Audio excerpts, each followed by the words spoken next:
All right. I'm sorry, guys. Keith Niebuhr with Gators Online. I hope everybody can hear me. Let's make sure we got the volume right. We got a little busy tonight, guys. Big win for the Florida Gators, and also a big commitment on the board for the Florida Gators.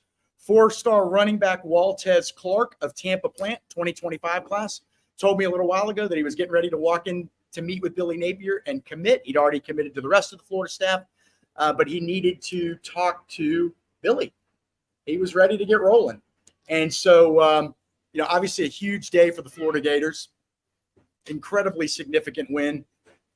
29-16. I'm Keith Niebuhr with Gators Online. We're going to talk a little bit about the win now and some of the things that really stood out to us. Let me just check on the sound. Can everybody hear me okay? Let's we are going to get going here in 1 second. And hopefully get you guys some good coverage here. So bear with me as I look up a couple things, and then we will get rolling.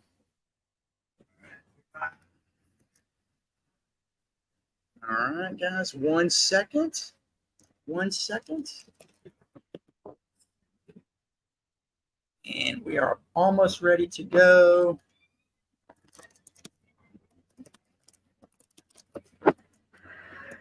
All right. Everybody ready to rock here? Let's get rolling. And let's see here. We are on. Okay, I put that on. Turn that off. Okay, I'm sorry, everybody. Keith Niebuhr with Gators Online, and we are ready to roll. Finally, we had to do a little bit of writing after this big win out there on Florida field. 29-16. Florida beats up on number 11, Tennessee, pretty good at the Swamp, an announced crowd of over 90,000 fans, the 12th biggest crowd in Ben Hill Griffin Stadium history, the second biggest crowd in at a Florida game for the Florida-Tennessee series. And then after the game, again, more big news came as Florida picked up a significant commitment, a very significant commitment for next year, because Florida's constantly trying to build, constantly trying to improve that roster. 21 commits on the board for 2024, and you've got to start working ahead to next year. So Waltez Clark, 4-star running back from Tampa Plant, has committed to the Florida Gators. He was ecstatic when I talked to him on the phone. We kind of figured this was coming. I went and saw him earlier this week. He lives right down the road from me in Tampa. A dynamic player who actually only has doesn't have a great statistics this year running the ball, but he has to play everywhere for his teams. He's actually got a lot of good pass catching yards too. So, all right, 29-16, the Florida Gators have beaten the Tennessee Volunteers. Obviously, it was a game where Florida really won it in the first half and then held on for dear life in the second half. Let me get you some final statistics, okay? Hope everybody can hear me, all right? Final statistics. First downs, Florida 22, Tennessee 17. Passing yards, Florida 166, Tennessee 287. Graham Mertz was 19 of 24 for 166 yards, 1 touchdown, no interceptions. Joe Milton 20 of 34 with 1 interception. He did have a couple touchdown passes. On the ground, which is where Florida really won the game, 215 yards rushing, but a net total of 183. They took some knees, that stuff. But 183 yards rushing for the Florida Gators, only 106 for the Tennessee Volunteers. And obviously, historically, guys, the team that runs the ball better in this game wins this game, right? So we saw that firsthand tonight. So let's get to some individual statistics, and then we'll get into really what happened during this game. So individually, Trevor Etienne for the Florida Gators. How about this stat line? 23 carries, 181 yards, a 62-yard touchdown. He averaged for the night 7.5 yards a carry with 1 touchdown, obviously. Montrell Johnson had some big plays. He had a touchdown run, 26 rushing yards total for him. Eugene Wilson, before he got hurt, by the way, and we've got some clarification on his injury at Gators Online. Make sure you go to GatorsOnline.com right now, because Nick Delatorre, who works with us, was in the press conference with Billy Napier while I was writing the commitment story. So Gators Online will get you all the latest on Eugene Wilson's injury. But here's what we know for right now. Let me find this real quick. You guys got to forgive me. You have to find places to work after the game so you don't bug the crap out of every other reporter. Eugene Wilson, let's see, left the game in the second quarter, seen favoring his left shoulder. Let's see. After the game, Billy Napier clarified Wilson's status, saying that Wilson's x-rays were negative. They were negative, and that the receiver actually wanted to get back into the game. And obviously, Eugene Wilson started off fast. 6 catches, for 44 yards. But that's great news, guys. It doesn't appear as though Eugene Wilson's injury is serious. I hope everybody can hear me. I'm trying my best here. We got workers in the background. They're really doing a hell of a job getting this place cleaned up and ready for the next game. So Eugene Wilson really took control of the game early for Florida and helped Florida establish that quick passing game. Okay, so significant. Pass blocking, Florida was at times a little rocky in the first half. But Graham Mertz was sensational. He was absolutely sensational. He hit really everything. He's super consistent. He had one overthrow, and other than that, no complaints at all. He escaped pressure at various times. Allowed him to find open receivers and convert first downs. Florida had close to 20 first downs just in the first half alone, establishing that big 26-7 halftime lead. So Graham Mertz was fantastic. And you'll remember he had that one great play where Florida needed a first down, and he was scrambling, and it looked like he was just going to run out of bounds or throw a pass, and he juked the defender a little bit and scrambled and got the first down. Graham Mertz's best game so far in 3 with the Florida Gators. And for all those people that were mocking him in Florida after the loss to Utah, I think Graham Mertz probably can tell them to, tell them where they can stick that. And, he's not that kind of kid. He was very humble in the press conference after the game. I just listened to that. He's ecstatic about it. There were times during the game tonight when I looked down from the press box after big plays and Mertz was going crazy, very animated, very energetic on the sideline. He looked like he looked like Austin Armstrong, the defensive coordinator. Now, statistically, actually, let me get back to that offensive line, by the way. Let me get back to that offensive line. Much maligned offensive line. Obviously did not play well against Utah, did not block well, and had a ton of penalties, costly penalties as well. Tonight, pass blocking was not great, but it was good enough. The run blocking was exceptional. To run for 183 yards against this Tennessee defense is significant. That ultimately probably won the game for the Florida Gators. And Trevor Etienne's 62-yard first-quarter touchdown run signaled to the crowd and everybody watching this game nationwide that Florida wasn't going to go away quietly, down 7-0, ended up scoring the next 26 points in the first half to take that commanding lead. They obviously had to hold on for dear life in the third and fourth quarters, but that's why you get those big leads. That's why you want those big leads. So sensational outing in the run game by the Florida offensive line. Give credit where credit's due, because I know what everybody was thinking on that first offensive play for Florida. When Damian George false started, everybody's thinking, oh, God, dear God, here we go again. But it wasn't that way at all. The holes were there for Trevor Etienne and Montrell Johnson. Florida was very successful at running kind of an old Steve Spurrier play, if my memory's correct. The counter run to the left side was a very big play for Eric Rett back in the day. Many of you will remember that. So little page out of the fun and gun running game. So significant win for the Florida Gators. Everybody was ready to completely jump off the bandwagon. It was one of those wild days in college football, but a lot of near misses.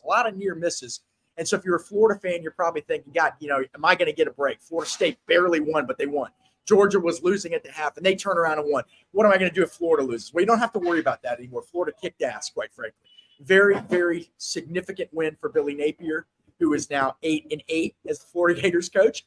These are small steps and big steps all at once. The recruits that we've talked to, we've got Corey Bender outside the stadium right now for Gators Online. The recruits are, very, very impressed with what they saw tonight. And we'd be remiss if we didn't mention the impact of the crowd tonight. Okay. Now, I haven't covered a game here in years because I was covering another program, but obviously I covered many games here in the 90s and the 2000s. And this had that kind of feel. The crowd was in the game from the moment it started. The crowd was impactful as Tennessee, quite frankly, guys, had a lot of penalties, a lot of mistakes. And if I could find the penalties for Tennessee, 10 for 79 yards, but a lot of those little inconvenient 5-yard penalties. Sound familiar, guys? Remember the Utah game? That was Florida. All right. So it was very significant. It was very significant in many levels. The offensive line played great, especially in the run game. The defense, we haven't even talked to them about them yet. Now, at the end of the game, Tennessee had over let me find the total yards here, guys. It's hard to locate it when you need it. Tennessee had 393 total yards. But did you ever feel like they ever got into any rhythm offensively? Certainly not in the first half. They tried to play fast. They went right down the field on that opening drive. But after that was a quick drive. It was boom, boom, boom, long play, long play. On one of Tennessee's long plays on that first drive, Florida defender Miguel Mitchell was caught up in a pick play. So, it Yeah, maybe that play doesn't happen without that, but they went right down the field. You're starting to panic. Then the Florida offense gets it together, and the defense turns it up. We saw Florida put pressure on Joe Milton throughout the first half. I do not believe Tennessee had a third down conversion in the first half. If they did, it was only one, but I think they might have not had any. The defense was lights out. The secondary stands that out, aside from that first drive, locked down on these guys. The tackling at times wasn't great, but Tennessee's got good athletes as well. But overall, you had no complaints. That was an A effort from the defense in the first half. And so you build that big lead, and then you hang on for dear life. Florida caused Tennessee. I think Tennessee had 3 turnover on downs in the second half. Okay. Again, very significant. The defensive line forced the interception in the first half. And so whenever Tennessee really needed a play, they didn't get it. Even when the Vols had a little momentum in the fourth quarter and they're going down, and if they get a touchdown, maybe, and they didn't get one, right? Or that was the third quarter, excuse me. And so if the Florida defense made sure that Florida could play conservatively in the second half. Now, this is the way a lot of old school coaches like to win games if you get a big lead. And we saw Utah do the same thing, guys. You get the lead, you sort of shut it down on offense, you try to milk the clock, but what you don't want to do is give the other team cheap touchdowns, and they did not do that. So Gabe says, I still can't believe Dan Mullen picked Tennessee. You can't? You don't believe that? He got conservative because his QB had no hands to pass with Mertz was hurt the whole second half. Yes, that's a great point too, but I think that Florida was probably going to be content running the ball for most of the second half anyway. 1, you've been running effectively, and 2, that's the way you win a game. You don't give the ball away. They've got 2 running backs that don't fumble it, and also Trayon Webb got some carries as well. So you put the ball in their hands. Up to that point, the offensive line had blocked well in the run game as well. So just a great overall win for the Florida Gators. I know everybody's ecstatic. You beat a ranked team. You beat a ranked team at home. You're 1-0 in the SEC, and all of a sudden, guys, you're thinking, is my team going to win 4 or 5 games? And you look out there, and not too many people in the SEC are looking unbeatable, guys. Alabama struggled down in Tampa against USF. Georgia did not play great in beating South Carolina at home. South Carolina has taken its lumps early. Their offensive line is not great. You just beat Tennessee. Vanderbilt's not looking great. Missouri, big win today over K-State, but it doesn't look like the SEC is this dominant force that it has been. So we're going to see. We're going to see. Florida's got Charlotte up next, and then a huge game to go to Kentucky. But Kentucky's not playing great either, guys. So all of a sudden, we played this game on the Gators Online message board. And right now, by the way, I got a promo. If you like this, what we're doing, hit the like button, hit the subscribe button, leave a comment, but also go to Gators Online. $1.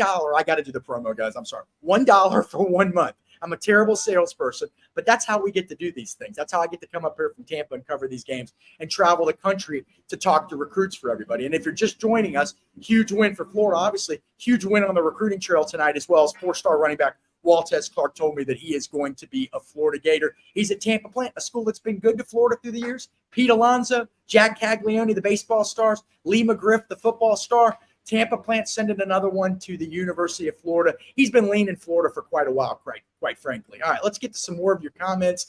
It's great to be a Florida Gator. Gabe, you got a lot to say. You are pumped up. So what kind of grade would you guys give Florida overall in this game? I mean, I think it's a good, solid B+. A first half, no question. Second half, Tennessee's got good players. You knew it was going to get a little bit dicey, but overall, hard to find any real complaints, I think, guys. I don't know what you guys feel like. Let's see. Let's get to some more comments. Liquid Flame says, I hate how the game ended, but, man, it's great to beat Tennessee again. I'm just tickled tonight. Well, Liquid, do you remember the 1990s? I'm getting old. You remember the 1996 Florida-Tennessee game in Knoxville? You remember what happened in that game? Florida led 35-0. Remember the final score? 35-29. It got a little dicey, and that was a team with Danny Werfel, Ike Hilliard, Riddell Anthony, Jaquez Green, Travis McGriff. I can't remember any of the offensive linemen. I think Jason Odom was still on the team. I mean, just one stud after the other. And they had to hang on for dear life. That is SEC football against high-quality teams. And Tennessee has a high-quality team. And quite frankly, let's see. I'm just trying to get to some comments here. Fans balled out tonight. Yes, they did. There's no doubt about that. It was impactful. In fact, I think every time I hear Billy Napier say that the fans are part of the team, I think, well, maybe you guys should start asking for some of that NIL money, quite frankly. The fans showed out. That was a big impact in the game. So now this team has some confidence. It has some confidence. The next step in this progression is to go on the road and win, okay? win a big game on the road. Kentucky in a couple weeks would be a hell of a start. After that, you've got Vanderbilt and South Carolina. Vandy at home, I believe South Carolina on the road. But if I'm going to quote a coach, I'm not going to tell you where he coached because you probably get pissed at me. But there's an old coach, I guess he's deceased now, that used to say, first you lose big, then you lose close, then you win close, then you win big. Things do not happen overnight in football. Everybody wants instant gratification in this NIL world. They've seen what Colorado has done against, quite frankly, not Tennessee and Utah, if we're being totally frank here, but it's still Colorado. They shouldn't be at Florida's level. But people want instant gratification. But Rome wasn't built today. Florida, this is huge. This is proof of concept. What you're doing as a program, here are some results. So let me get to some more of your questions. I'm going a million miles a minute. Let's see. Kevin says, need to drop a cage down at the end of these games, just have the old-fashioned cage match. That was wild. What a wild ending. And then we had a streaker who, thank God, kept his clothes on because he's a little chubby. But had the streaker, all right, or what do you call it when somebody runs on the field but they're not naked? I don't know. They still call it streakers. Somebody want to help me out with this? You had that. Then you had the crazy ending. And but all in all, man, I'm telling you, man, how do you not, if you're a Florida fan, just be ecstatic about? I've used that word 10 times already. Just amazing. All right. If there was one criticism, the special teams, again, missed field goal early. A PAT got blocked. Trey Smack comes in, makes all his kicks. That was significant too. I mean, as a program that's trying to, make that progression forward, special teams can be huge. They've got to get this figured out. They've got to get this worked out. There was a punt in the fourth quarter that went 31 yards or whatever. I mean, these little things add up in the special teams game, and it can be proved to be costly. And fortunately for Florida, it wasn't. But Trey Smack, some credit to him. He made some kicks tonight. All right, I'm going to get all your comments here. I appreciate it, guys. I'm Keith Niebuhr with Gators Online. I'm the publisher, but I really do recruiting. But fortunately, I've got some depth of knowledge with the history of the program, and I hope that helps guide me through some of these post-game shows. We appreciate everybody stopping by. Like it, subscribe it, leave a comment. $1, 1 month, get you into Gators Online right now. And also, if you went to the game tonight, please be safe driving home. It's late. I mean, I'm probably going to be getting back to Tampa around 4 a.m. tonight. So if any of you live in Pasco County and have a cot I could sleep on out in the yard, let me know. Text me. All right, let's get to some more comments here. Neil Mertz made 2 dime throws to the sideline. Boy, he damn sure did, didn't he? He really did. He was solid. The statistics will not show how good he really played. He was fantastic in that first half. Fantastic. Escape pressure. In fact, there was one play that he converted. I can't remember whether it was a third down or not. But he takes the snap, and Damian George, the right tackle, gets beat. Defensive lineman and dips under him. Gets to Mertz. Mertz eludes him, runs to the right, completes the pass, first down. And so there were more than one play like that. And so Graham Mertz was on fire tonight. That's the Graham Mertz that I think Florida has to have. Make enough big plays, all right? Make enough big plays and don't make mistakes. He's not getting them beat right now. They did not lose in week 1 because of Graham Mertz. They lost because the offensive line, quite frankly, just wasn't up to snuff that night. But they sure were tonight. All right, Waters of Life. Hey, we won. I asked last week if you thought we could beat them. I'm happy with the performance. However, I wish we could have scored at least one more TD. Hey, Waters, you won, man. You won. If I would have told you this morning, hey, you're going to win, but you're going to win 3-2 like that famous Auburn-Mississippi State game, you would have said, all right, I'll take it. I'll take it. Be happy with that win. That is a good football team. Tennessee, that team is going to win 8 or 9 games probably. That is a good quality win. All right. All right, we got more. Liquid Flames. Liquid Flames is on fire. Again, not trying to nitpick a win as a win, but special teams cost us a few points. Well, you missed a field goal and you missed a PAT that got blocked. So, yeah, that's 4 points right there. So, yeah, absolutely. I mean, I don't think anybody's going to disagree with you. The question is what's going to be done about it? How do you improve on special teams? And it's not only the missed kicks. The punting game hasn't been great this year. Now, the net punting's fine. There's not like there's been any long returns or anything like that. So you can live with that. But, you're not even getting much out of your return game either. So, the yards matter. Every yard matters. We saw it tonight. They did hit that home run play with Trevor Etienne, but this is not a home run type of team, Florida. They are not built for that home run stuff, okay? Now, they had that one tonight, and that was significant. That got them in the game. You wonder what happens if Florida doesn't score on that second drive, right? You know what I mean? Like, you just feel like that was one of those seminal moments, and maybe we're going to look back, not Florida State seminal moments, seminal moments. We're going to look back maybe, you wonder, and say, 2-3 years down the road and say, was that the moment? Was that the play that got Florida going this way? Because looking back to that Utah game, you ask that the two guys on the field with the jersey at the same time, same jersey number, you think, is that going to be the play? You look back in a couple of years and say, that's when you went down. So that's now in the rearview mirror. Okay, that loss is a thing of the past. Now it's this. You've got the 24-hour rule. Florida has to get back focused tomorrow. Can't overlook anyone right now. They have to remember what it's like to have dirt shoved in your face. Okay, they have to stay humble. That is a key. We've seen time and again historically where Florida teams get a little full of themselves, and then boom, you turn around and lose. So first things first, win next week at home against Charlotte. Then go to Kentucky and see give them your best game. All right, some more complaints. Brian's not too thrilled with the special teams. Let's see here. Shank 2 punts. Yeah, it wasn't great. Can we get past that? Let's keep it positive, guys. Don't go looking for the negatives. Jackson and Trey both made great sideline catches. They sure did. Look, the receivers played a great game tonight. Now, there weren't like these home run hitting plays. I get it. There weren't, but that really, I think I only saw, I do remember there was one play where I think Florida had one or two guys go deep, and Tennessee twisted or stunned and got to Mertz. That was a play they sacked Mertz on. I can't remember whether that was the second half or not, but generally speaking, the offensive line held up. I mean, there were some breakthroughs there, or some breaks, but Mertz was able to elude on those plays for the most part. But Graham Mertz was sensational. I'd give him a 9.5 out of 10 tonight, quite frankly. Next comment here. And again, I'm Keith Niebuhr with Gators Online. Sucks about Eugene Wilson, the freshman receiver. I wanted to see him keep getting catches. I'm one of those guys, when you win a game, as long as the guy's not hurt really bad, obviously you don't want that to ever happen. When you win a game, it's like, I wouldn't change anything, man. You know what I mean? Like, I wouldn't change anything because every little thing can change things. But, man, what a great start he was off to. So, Eugene Wilson, let me give you that injury update again. When he got hurt, Holly Wilson of ESPN reported that he suffered an apparent collarbone injury. But after the game, Florida coach Billy Napier clarified Eugene Wilson's status, and he said that Wilson's x-rays were negative. Eugene Wilson's x-rays were negative, and he said the receiver even wanted to get back in the game. So there you go. So he had 6 catches for 44 yards tonight, but really got the Florida offense. Listen, all that outside stuff, the pop passes, the shovel passes, and the outside stuff, that allowed Florida to run up the middle. That helped. That meant they had to guard that stuff, cover that stuff. So it was significant. We can't forget about that. Let's hope it's just a bruise. Again, we don't think it's a very serious injury.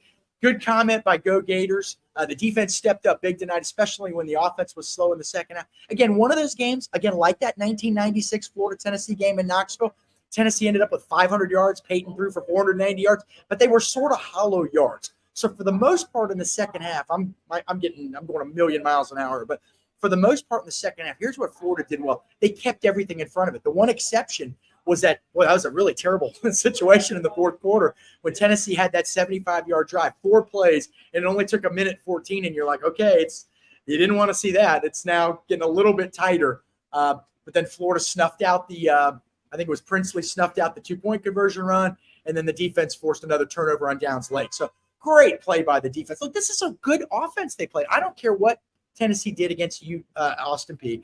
I know they didn't have a great game. They did much better against Virginia. It's a potentially potent offense, okay? And Joe Milton was not bad tonight. Now, again, it was kind of that situation where the statistics are somewhat misleading. If you're Florida, you want him to throw for that much, right? He threw for like 280-something yards, all right? You're happy because Tennessee couldn't establish the ground game. They had to pass because they were so far behind. That played right into Florida's hands. You know what this game was, guys? This was Florida-Utah in reverse. Okay, that's what this was. Florida-Utah in reverse. Florida got the big lead. In fact, Florida had a bigger lead at halftime than Utah did. Remember, Utah was only up 17-3, guys. And then Florida played conservatively in the second half and let the defense do the rest. Defense was locked in tonight, no doubt.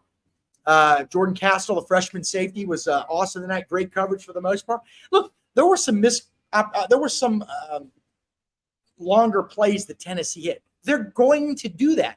They've got Brew McCoy at receiver. They've got Ramel Keaton at receiver. They've got good players, man. You're not going to hold those guys to 74 yards of offense. Unbelievable win. I don't have any update on Mertz yet, but I mean, he was still playing. I don't think they would let him play if he was, obviously he was hurting. But I don't think they would have let him play if they were fearing something long-term there, we'll see. We're working on go to GatorsOnline.com. I'm sure our beat reporters Zach Albaverdi and Nick Delatour are working on that. Let's get a few more comments. I got to go get back to writing, guys. They got a commitment tonight. Waltez Clark, 4-star running back. I've been to see him a few times in the last month. He's on board. He was smiling when I went and saw him at his high school the other day. He knew something was up. Maybe he just needed to see that big win. He was overwhelmed with emotion today and really pumped up about how the running backs played. Let me go check out a couple stories. Y'all hang tight. Let me see if we got anything new on the site. Okay. Let's see. I don't see anything completely new. So let's take a look here. Game balls from Zach Albaverdi, Trevor Etienne, Graham Mertz, Devin Moore. Well, Devin Moore had that big interception. Jordan Castle, freshman defensive back. Princely on the defensive line. So go check that out. He's got some really good stuff. So let's get back to some more of your comments here. Top 20 inbound. Well, you got a road loss to a top 15 team. I mean, that's it. That's it. No, I don't have an update on Mertz yet. I've been doing recruiting stuff. Again, go to GatorsOnline.com. Hopefully we'll get that. Here's a great comment from Benjamin. We do floor and ceiling or ceiling and floor. What is floor to ceiling? Well, God, after the Utah game, you're thinking, I don't know, 7 wins maybe? I mean, they hadn't beaten anybody good. Now you're right. It's looking more like 8-4 is possible. And listen, if Florida wins next week, I don't take anything for granted, all right? And then wins at Kentucky. Then you've got Vanderbilt at home, all right? I mean, theoretically, you're going to be in these games, right? If you win those games, you can be 5-1 going to South Carolina. If you win that, you're 6. I mean, So, again, they can't get ahead of themselves as a team. We can as media and fans, but it's out there. This team could win some. If they get to another bowl game, hopefully it's better than the one last year, then that's a win. That shows progress, right? This shows progress. To me, this is more impressive and more important than a week 1 win over Utah last year, because week 1 teams are not who they are down the road, right? All right, so let's see here. Colorado's struggling with Colorado State. Rivalry game. Wicked Fresh says, thanks, Keith. Go Gators. Huge game. Liquid is just rolling tonight, man. Hey, Liquid, you going to let somebody else put in a comment here? I'm kidding, man. I appreciate everybody stopping by. Moore will be a starter soon. You never know. We should be RBU after the backs, after how good the running backs have been the last couple of years. There's a bunch of RBUs. I mean, I'm not going to tell you who I think it is right now. You might not check back into the show, but if you look at the NFL stats every week, they'll probably give it away. Historically, it's probably Southern Cal or Ohio State. A few schools in the SEC are in that the next rung, though, I would say. Let's see. Let's get to some more of your comments. Montrell not looking like his normal self, MC said. Well, I don't think obviously he didn't have the game that Trevor Etienne had tonight, but his touchdown run, Montrell's touchdown run, you'll remember he was going right, wasn't much there. He stopped on a dime, cut inside and scored. That one cut ability is what you absolutely have to do. Oh, we got to get to some recruiting stuff here. That one cut ability is crucial, and that got Florida a touchdown there. So Montrell did have that. That was a significant run, and he had a lot of good 2-3 yard runs when there was nothing there. They got to get a little bit better for the O-line, getting that final push. You saw Tennessee. Now, look, Florida beat Tennessee pretty good. But one thing Tennessee did well was get a little bit of push at the end of the play. That extra couple yards just wasn't enough for them. They fell behind. Florida played so fantastic in the first half. All right, next comment. How did LJ McCray and Zay Mincy react? Corey Bender's down outside the stadium right now trying to get up with those guys. We will see. I don't know. I can't answer that because I'm up in the press box. But they wanted to see progress from this team. One game does not make a recruit. Doesn't win you a guy, doesn't lose you, whatever. I mean, it's a part of a pattern, right? And they want to see, especially LJ McCray, wants to see that Florida's on an upward path. This is a guy that is a top 50 national talent. Quite frankly, I think he's going to be 5-star before it's all said and done. He's a special player at 6'6", 265 pounds. Before last night's game, he had 12 tackles for loss and 7 sacks in 3 games. He blocked a field goal last week. I don't know what his stats were last night. I went to see him play in his spring game, and the guy dominated. When he turns that switch on, it's over. And now he does. It's going to be a transition to college. But there are 4 teams that feel like they've got a real shot with him right now. And he actually even talked up Auburn someday. That would be a 5th. But I think people in Florida are optimistic about Florida's chances with LJ McCray. Zay Mincy, I think they felt optimistic for a long time. Probably more of a Florida-Miami battle. The thing with LJ McCray, he's going to officially visit Florida State October 7th. His birthday is the 18th of October, and he wants to have a commitment around that time. He's talked about going back to Georgia for a game. Not ideal for Florida. He's talked about going to Auburn. I think Georgia and FSU, though, are probably your main threats. All right. Alabama just put out an ad for a QB. You know, it's funny because you know what? Nobody thought that Graham Mertz was a big pickup. But, you know, not a lot of great quarterbacks went in the portal. I mean, I haven't seen a whole heck of a lot of great play from transfer quarterbacks this season, right? I can name a few, and they're not setting the world on fire. There's probably somebody out there. Shadir Sanders, obviously, is off to a great start, but some of them are, some of them aren't. The Bama guys aren't. The Auburn guy looked pretty bad last week. So we'll see. We'll see. It's hit or miss, just like it is with a quarterback in regular recruiting. All right, Benjamin says, Shane Matthews said the need to roll out and throw it as far as you can. The end of the game. Yeah, at the end of the game, I don't know why Florida just took a knee there. That didn't make any sense. I mean, Tennessee was too far behind. Even if they score, that's it. You wouldn't get anything beyond that. So, but it was bizarre. Yeah, a little different. But, you know, again, hard to criticize. Guys, don't look for negatives in these wins. Just be happy because Tennessee's got enough good bodies on its roster that they're going to create problems for you too. You know, it works both ways. You're not going to dominate teams like this. Gator Nation says, I think we definitely being Florida, flip Jameer Grimsley eventually after this. For those who don't know, Jameer Grimsley is a 4-star cornerback at Tampa Catholic. Dad played at UCF, but Dad likes those Gators. Committed to Alabama. He went to the Alabama, as far as I know. He was supposed to go to the Alabama game at USF today. He said before the season, Florida was going to need to show him something, eight or more wins probably, and then he'd give them a serious look. Not getting him here today is disappointing. Just kind of luck of the draw that Alabama was playing in Tampa. He'd say, yeah, but they barely won. And I don't know, kids just don't get into the scores as much. A win's a win. You know what I mean? Because they're preached that every day. If they win in high school, they celebrate, right? So we're looking at USF Bama and say 17-3. Well, that sucks. That's not very good. And he may be looking at it and say, hey, a win's a win, baby. They're going to the playoff. You know, that's what he's thinking as a 17, 18-year-old kid. But Florida, he says he's going to visit Florida later this year, and I believe him when he says that. All right, let's see. Why did Josh call a timeout for no reason at the end of the game? Yeah, who knows, man. And then they did take a knee at the end instead of trying to throw a late touchdown that wouldn't have meant anything. So I will give him credit for that. I don't know. You know, look, we all get caught up in the moment. You know, tonight I'm working, I'm doing all this. Some of my friends are texting me. One of my bosses texted me, and I'm like freaking out. And I'm like, how do these guys do this under pressure? You know what I mean? I had to call up one of the guys I work for and basically apologize because I was such an idiot typing stuff. You know what I mean? Text. So in the heat of the moment, guys do things. I don't think he's a bad guy from what I'm told. I know a couple coaches on the Tennessee staff, and they speak very highly of him. We'll see. I mean, I give people the benefit of the doubt. I try. You know what I mean? All right. Liquid. I'm excited. Fun night. All right, Liquid enough. Not kidding, man.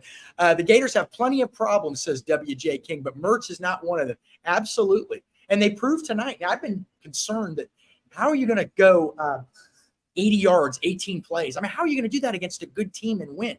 And tonight they had the one big play, the ETN 62-yard touchdown in the second quarter. But other than that, it was game management. Big, 7 yards when you needed 5. I mean, they really did win without a ton of chunk plays, but they made a lot of clutch plays. At one point in the game, remember at Utah, guys, I got to find the stat. At Utah, Florida was, 3rd of 13 on third downs, right? You guys remember that? 3 of 13. 3rd of 13, God. 3 of 13 on third downs. You know what Florida was tonight? 7 of 14. I believe at one point they were 6 of 7 or 7 of 8. So they were so efficient on third down in the first half. That was it. That was all she wrote for Tennessee. Kevin says W.J. King is right. He's always right, okay? Gator Nation, fire you. I'm trying. They ranked Mertz last in the SEC QBs before the season. He's definitely top 3. Hey, look, man, no complaints. And he's feeling good about things. And, guys, guess what? I think he can come back next year if he wants, okay? You got DJ Lagway coming in, sure. You want an 18-year-old starting game 1? I don't know that you do. And the Florida roster is going to be much more experienced next year, guys. You know, do you want him coming back and you work DJ in like the Tebow Leak situation? Maybe that's the way to go. We'll see. All right, let's see here. Benjamin says defense looks better, especially in these areas. Better tackling. Thought the secondary missed some tackles tonight, though. But overall, I agree with you. More depth, absolutely. Swarm to the ball, absolutely. Liquid Liquid, Liquid wants to know which recruit does this win have the most sway with. Well, Waltez Clark committed, so I would say him. Corey's out there talking to guys right now, so I have to communicate with him. So I'll get back down that. Where should Super Cam says where should the Gators rank at? Did they deserve to be ranked? We got to see what everybody else does. I haven't looked at what every other team did today, but I mean, it's a win over a top 11 team. I mean, how many teams in this country have played 2 top 15 teams in 3 weeks? And they're 1-1 of those games, and one of them was on the road. To me, this is a team that should be ranked. Absolutely. It's not even up for debate. It's not up for debate. Okay. Does LSU have a win over a ranked team? See what I mean? All right. Let's see. I'm trying to find some stuff here. Michael says the defensive line was amazing, especially in the first half and then late in the game. Sure. Absolutely. Absolutely. Couldn't agree with you more, Michael. Good opinion there. Neil, Keith, want to give us your gut feeling on how we match up with Kentucky? I need to go see how – I'm going to watch Kentucky closely next week. I know – because, remember, I covered Auburn. I know I bring this up all the time. But I know Auburn recruited Devin Leary, the NC State transfer quarterback, during the offseason. And at least through the first few weeks, he was not having that much success. And Kentucky was kind of finding its way with the new quarterback. Look, it's going to be tough. I think haven't they beat Florida 2 years in a row? It's going to be up there. It's a huge game for Kentucky every year because they lost to Florida for so many years. Remember, guys, in the 70s and 80s, Kentucky won a lot of games over Florida, particularly in Lexington. Back then, those games were in November. It was cold up there. The field was a little bit more hard and rugged. The series moved to earlier in the season in the 90s, and then Florida took off. So Florida is going to be hungry going up there, though. I do believe that now. Is this game an anomaly? We just don't know yet. We don't know. Gator Nation merch should definitely come back so DJ can get some experience before starting. Look, man, if that's what he wants to do, I'd be all for it if I was Florida. The linebackers are fast. Sapp showed big time tonight. The young corners are good. Just need more speed on the DL. Yeah, more relentless pressure on the DL. But they had some clutch third down pressures in that first half. That's when Florida won the game, guys. Let's just be honest here. Held on for dear life in the second half. That's fine. It's a win's a win. But they won the game in the first half, and the defensive line was outstanding. All right, let's get on to a couple more. And then, guys, I got to get back to work. Gator Nation says those linebackers are flying. I need Shamar to finish some of those tackles. Hurt us a few times. Tennessee, I guess if special teams obviously weren't ideal tonight. Some missed tackles. Florida had a couple chances really to put the nail in the coffin. There was a 3rd and 11 Tennessee had. They got a first down. There was, in the same drive, there was a 3rd and 1. They got that right on the nose. Then there was another 3rd and long that drive, and they got that it was pretty close. And at that point, you're thinking if Florida gets a stop inside Tennessee's 30 and gets the ball back at their own 40 or so, they're going to go down and score. It's going to be over. So, yes. But, again, Tennessee's got players too, guys. They got guys that can make plays that make you hard to tackle. So it's not just about missing tackles. It's about who you're missing the tackles on. Against McNeese, you probably tackle those guys. But Tennessee's got some dudes. All right, Benjamin, my optimistic projection, we will win all but Georgia, LSU, Utah, and Missouri. Boy, that Missouri game, that's, could be chilly up in Columbia, Missouri. They had a big win today. They're going to be fired up. That was a team like Florida that people weren't too excited about going into this season. And was Eli Drinkowitz on the hot seat? So, look, it's going to be an exciting season. I think, guys, what we've learned, and we learn it every year and people never remember, is that you can't determine the whole season after 1 week, okay?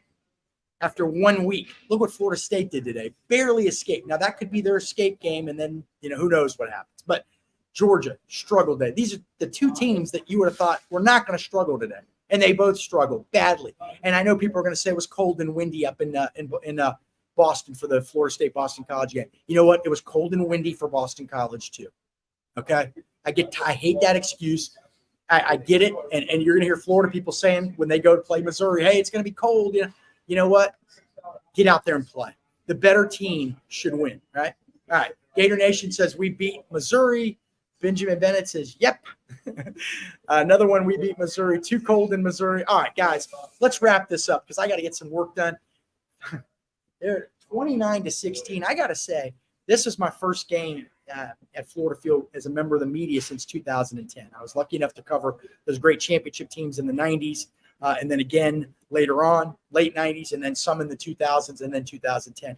This was incredibly loud tonight. This was an atmosphere that they needed. Recruits are going to be completely blown away. But most importantly, what this team did tonight was they proved to themselves to themselves that they can beat quality opponents. Forget about what they proved to us. They prove it to themselves. Because you can think you're going to do that all day long, but until you do it, until there's proof of concept, it doesn't mean anything. And they did it. They did it. And I don't know how you quantify culture. I know bad culture will lose you games, but does good culture win you games? I don't know that. I've always thought good talent wins games. But maybe good talent and good culture can intersect in Gainesville. It certainly did tonight. In Florida, for all the people out there wondering if Florida had playmakers, if Florida had difference makers, I wondered it. Kevin Carter wondered it. We talked to him this week. Larry Kennedy, the Gator great, he wondered it. A lot of us did. And I think these guys proved something tonight. They've got some moxie.